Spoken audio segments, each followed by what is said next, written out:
이야기입니다. अब बात करते हैं सोने की, खास तौर पर भारत के सोने की कहानी की।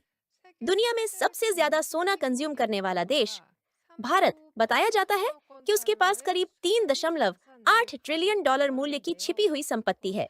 आइए जरा विस्तार से देखें।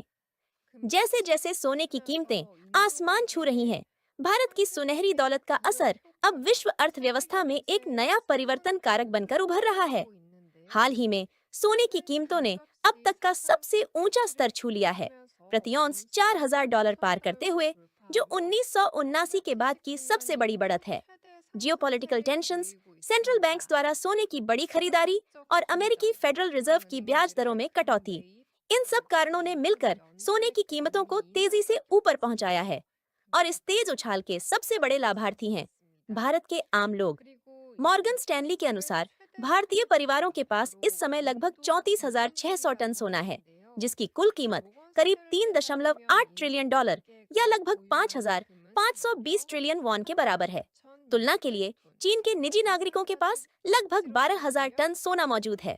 8천억 달러, 하나로는 약 5,520조 원에 달한다고 합니다. वहीं अमेरिकी केंद्रीय बैंक यानी फेडरल रिजर्व के पास लगभग 8,000 टन सोना है। इसका मतलब है कि भारतीय परिवारों के पास अमेरिकी सेंट्रल बैंक से 4 गुना ज्यादा सोना है। तो सवाल उठता है, भारत आखिर सोने का देश कैसे बन गया? इसका जवाब भारतीय कल्चर में छिपा है। भारत में सोना सिर्फ गहना नहीं होता, ये डिवाइन ब्लेसिंग, महिलाओं की स्वतंत्र संपत्ति और पीढ़ियों तक चली आने वाली समृद्धि का प्रतीक माना जाता है। जब कोई बच्चा पैदा होता है तो उसे सोने का कड़ा या ब्रेसलेट दिया जाता है। शादी के समय सोने की माला, झुमके और चूड़ियां अनिवार्य मानी जाती हैं। यहाँ तक कि कई बार एक शादी में 1 किलोग्राम से अधिक सोना लेन देन में इस्तेमाल होता है। पूरे भारत में सोने को अक्सर बैंक और बीमा दोनों का प्रतीक माना जाता है। जब देश की फाइनेंशियल सिस्टम अस्थिर थी, तब सोना ही एकमात्र रिलायबल वेल्थ हुआ करता था। आज भी कहा जाता है कि कई भारतीय किसान अपनी फसल की कमाई को सोने में बदलकर जमीन में गाड़ देते हैं या छतों में छिपा देते हैं, बजाय इसके कि वे उसे बैंक में जमा करें।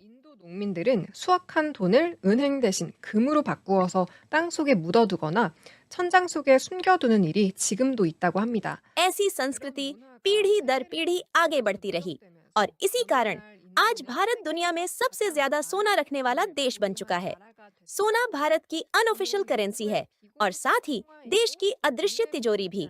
हालांकि हाल के दिनों में सोने की कीमतों में भारी उछाल के कारण भारतीय परिवारों की संपत्ति का मूल्य तेजी से बढ़ गया है। मॉर्गन स्टैनली ने इसे बैलेंस शीट इफेक्ट कहा है, यानी सोने की बढ़ती कीमतें जनता के मनोबल पर सकारात्मक असर डालती हैं। ठीक वैसे ही जैसे शेयर बाजार में उछाल आने पर लोग अधिक खर्च और उपभोग करने लगते हैं। वास्तव में भारत में कारों और घरेलू उपकरणों की बिक्री तीसरी तिमाही के बाद से काफी बढ़ गई है। ब्याज दरों में कटौती और कंजम्पशन टैक्स में कमी के साथ भारतीय अर्थव्यवस्था फिर से सुनहरी रफ्तार पकड़ती नजर आ रही है। लेकिन इस सुनहरी तस्वीर का एक अंधेरा पहलू भी है। भारत हर साल लगभग 800 टन सोना इंपोर्ट करता है और इसका अधिकांश हिस्सा फॉरेन करेंसी में चुकाया जाता है। जैसे जैसे सोने की कीमतें बढ़ती हैं, आयात का बोझ बढ़ता जाता है, जिससे व्यापार घाटा भी बढ़ने लगता है। 결제됩니다. 금값이 오를수록 수입 부담이 커지고 무역 수지 적자가 확대됩니다. आखिरकार सोना आम लोगों के लिए समृद्धि का प्रतीक है, लेकिन सरकार के लिए यह फाइनेंशियल बोझ बनने वाली दोधारी तलवार साबित होता है। इसी कारण भारतीय सरकार लगातार कोशिश कर रही है कि लोगों के पास जो निजी सोना है उसे फॉर्मल फाइनेंशियल सिस्टम में शामिल किया जाए। इस दिशा में शुरू की गई प्रमुख योजना है गोल्ड मोनेटाइजेशन प्रोग्राम, जिसके तहत लोग अपने घर का सोना बैंकों में जमा कर सकते हैं और बदले में उन्हें निश्चित ब्याज मिलता है। लेकिन इस योजना में भागीदारी बहुत कम रही है, क्योंकि भारत में सोने को परिवार की पवित्र संपत्ति माना जाता है, जिसे कोई आसानी से हाथ नहीं लगाना चाहता। आखिरकार भारत में सोना एक अनोखी घटना है, जो आस्था, परंपरा और अर्थव्यवस्था तीनों से गहराई से जुड़ी हुई है। सोना भारतीयों को मानसिक सुकून और आर्थिक सुरक्षा देता है, लेकिन साथ ही यह पूंजी के प्रोडक्टिव फ्लो को रोकने वाला तत्व भी बन जाता है। भारत की अर्थव्यवस्था के सामने अब अगली चुनौती यह है कि वह इस सुनहरी दुविधा को कैसे पार करे, ताकि सोने की शक्ति को प्रोडक्टिव इन्वेस्टमेंट्स में बदला जा सके, बिना उसके कल्चरल और इमोशनल वैल्यू को खोए। यही रास्ता भारत को एक प्रॉस्पेरस नेशन बनने की ओर ले जा सकता है। आने वाले समय में इस विषय से जुड़ी और खबरें हम आपके साथ शेयर करते 후속으로 रहेंगे। 나아갈 수 있겠는데요. 앞으로의 소식도 저희와 함께 지켜보시면 좋겠습니다.